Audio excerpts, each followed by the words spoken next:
আরজিকর কাণ্ডের প্রতিবাদ জানিয়ে ধর্ণা কর্মসূচি গ্রহণ করল রতুয়া 2 নম্বর ব্লক মহিলা তৃণমূল নেতৃত্ব। রতুয়া 2 নম্বর ব্লকের নৌগামা মোড় এলাকায় এই ঘটনা কর্মসূচি থেকেই দোষীদের দৃষ্টান্তমূলক শাস্তির দাবি তুলেছেন তৃণমূলের মহিলা নেতৃত্বরা।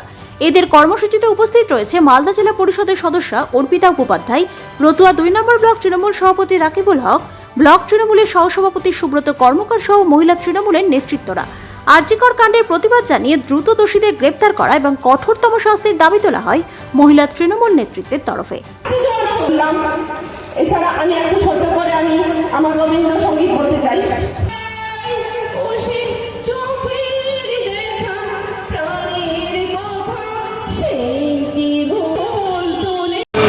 মঞ্চে বসেছি।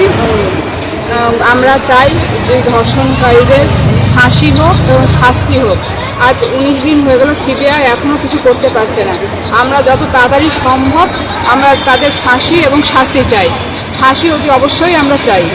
এইটাকে নিয়ে যেন কোনো রাজনৈতিক দল বিশৃঙ্খলা তৈরি না করে। আমাদের রাজ্য যেমনি শান্তিপূর্ণ ছিল, আমরা সেই রকমই শান্তিপূর্ণ রাজ্য চাই। আমরা আজকে ধর্ণা মঞ্চে এসেছি। আমরা চাই মৌমিতা হত্যাকাণ্ডের দোষীর ফাঁসি এবং শাস্তি চাই।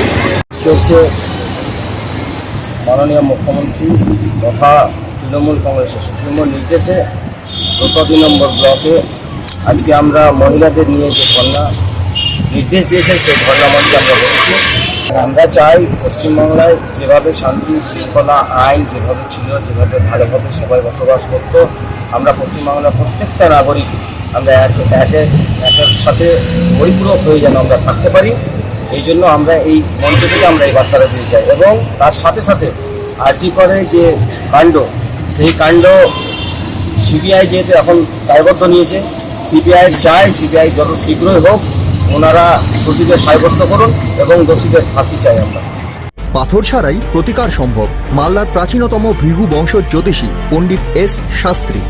দাম্পত্য সমস্যা, বিবাহে বাধা, ব্যবসায় অবনতি, পরীক্ষায় অকৃতকার্যতা, ভাগ্য গণনা, গোষ্ঠী বিচার, ঠিকুচি গোষ্ঠী এবং মৃত্যু ছাড়া সকল সমস্যার সমাধানের জন্য যোগাযোগ করুন জগদম্বা জ্যোতিষ কেন্দ্র, বিবেকানন্দ স্কুলের পাশে, মালদা।